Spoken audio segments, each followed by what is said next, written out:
All right. What if episode three?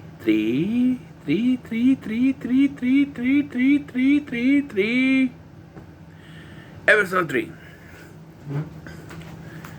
What if Earth's mightiest heroes fell or died?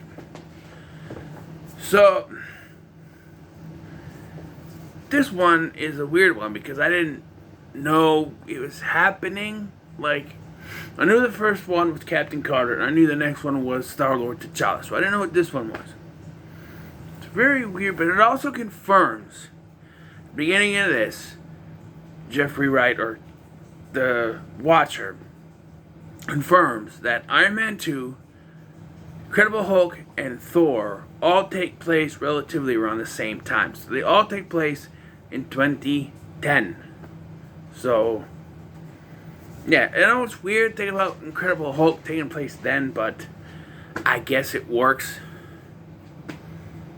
But for it to make sense, Tony Stark, like Iron Man 2 would technically have to take place after Incredible Hulk, because Tony Stark shows up at the end of that movie to talk to Ross about the Avengers Initiative, and in Iron Man 2 he gets told that he's not right for the Avengers Initiative, and so it, like, maybe, but here they present it as if it goes Iron Man 2, Thor, and Incredible Hulk in that order, and it doesn't really make sense because Tony Stark would show up at the end.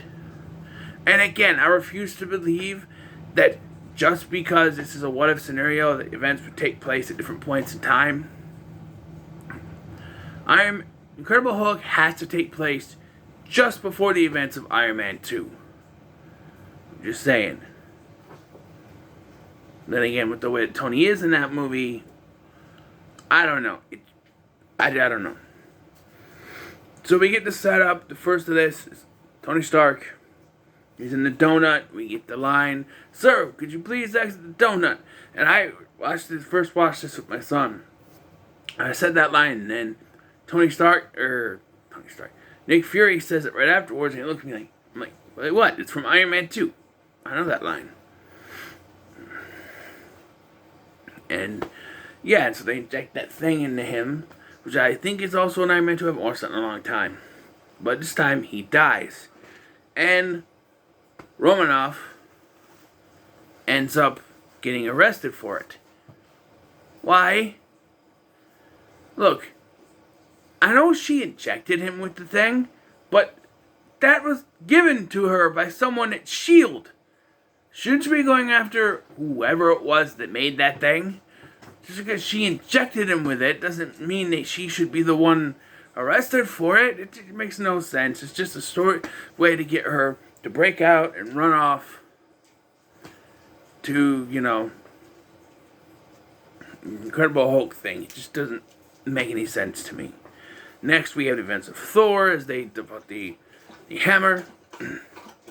Really, you gonna get a drink right now in the middle of my video? You that thirsty? I'll wait.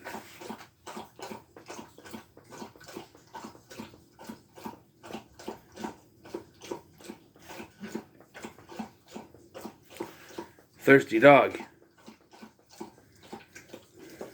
Are you breathing over there? Were you thirsty? I guess so.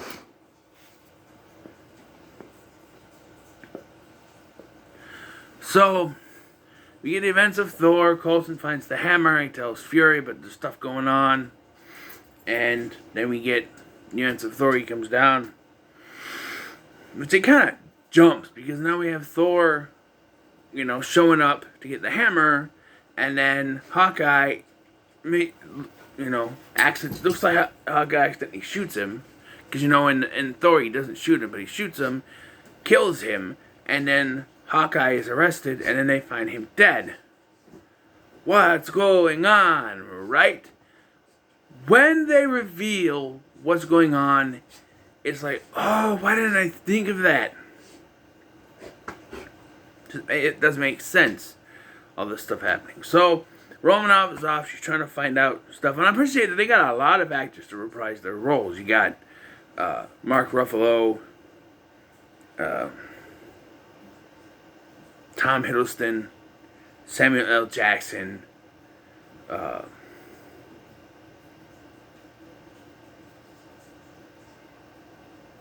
Jeremy Renner, come back and do their characters,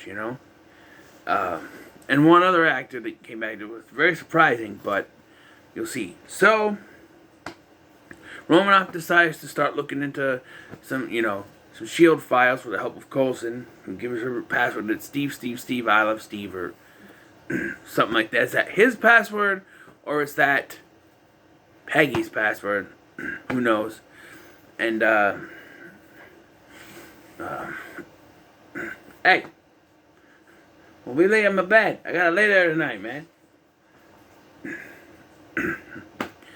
Anyway, so then someone shows up, and she says, "You'll never win, no, you'll never beat us," or something like that, and Romanoff is, of course, found dead. So, Loki shows up to avenge Thor for some reason. The only way I can think of is that he's only there because he's mad because he wasn't the one that killed Thor. So he shows up with an army and Sif for some reason. And what the other three warriors are, I don't know. One of those destroyer things. And he tells Fury, you have till the next sunrise to deliver Thor's killer. And so we get this climax where, Natasha leaves a message. Romanoff leaves a message for Fury saying it's hope. It's about hope. Meaning Hope Van Dyne. Because in this universe, Hope worked for S.H.I.E.L.D., I guess. So again, each what if is different than what they present us. The first one, what if Peggy Carter was a super soldier? It's actually what if she stayed behind in the room. In the second one, what if T'Challa was Star-Lord is really what if they picked up the wrong kid. And in this one, what if Earth's Mightiest Heroes failed or something like that. It's really what if Hope Van Dyne died while working for S.H.I.E.L.D. That's what it was. And you get revealed that it's Ant-Man wearing the yellow jacket suit. And it's actually Michael Douglas doing the voice, which is very cool. And he explained she was working for S.H.I.E.L.D. and she died just like her mother did. But Janet's not dead. So that's continuity. I mean, you can say there's continuity errors in this, but it's a what if, but they say she's dead. But even in the Ant-Man movies, they're like, oh, there's a way to get her back. She's just trapped in the quantum realm. She's not dead. Although, without Scott Lang there, I guess maybe he still thinks she is dead. Maybe it was, I'm trying to remember now, after the first Ant-Man, that's when they realized that she could still be alive. So, yeah, never mind that. But, yeah, and then we get a fight between him and Nick Fury, and right away, as soon as Nick Fury starts defending himself and fighting, it's Loki. And he gets, huge, and yeah, it's Loki, and they arrest him. And they're like, okay, now get off the planet, and Loki's like, well, you know what? I think I'll take over, because it's Loki. And then it ends with Nick Fury at where Captain America is frozen in ice, and he goes, welcome back, Captain. And it's Captain Marvel, even though that was not really they don't call her that in the movies, but there is a scene where he goes to push the button, and that's where I have to call bullshit. You will think about calling her when some people are getting murdered like that, but you won't call them when there's an alien invasion. You won't call her when there's an alien invasion. You won't call her when there's a bunch of robots attacking the world. You won't call her when there's a split between the Avengers and they're fighting each other and there's some dude out there causing problems, you won't call her for other reasons. It just makes no sense. You won't call her when S.H.I.E.L.D. falls? I mean, come on. All the terrible things that happen is only people are getting murdered and there's a chance. Now, I see by the end of this, there's she's like only heroes left. And who could, her and Captain America are probably the only ones left, I guess. Falcon's probably still alive, but not connected to anything. Same thing with Rhodey. Unless he, finds one of Stark's extra suits lying around. Who knows in this universe? But I just think this is probably the best episode yet. I actually really liked it, but it's just very confusing. Although I do like that they confirmed that those 3 films take place relatively around the same time. But like I said, Incredible Hulk has to take place before Iron Man 2 for it to make sense to get that post-credit scene. But even then it doesn't make sense because he's all self-destructive at the beginning of this. And it just doesn't... Like, how would he go from, we're going to recruit a team, to, hey, it just doesn't... And if it's afterwards, like, he already knows that he's not... And you could say,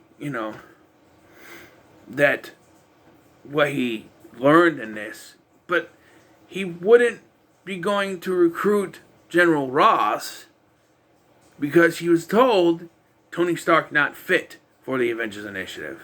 So he wouldn't even be involved in that. So Incredible Hulk has to take place first, but I just don't get where the self-destruction comes from. But I don't know.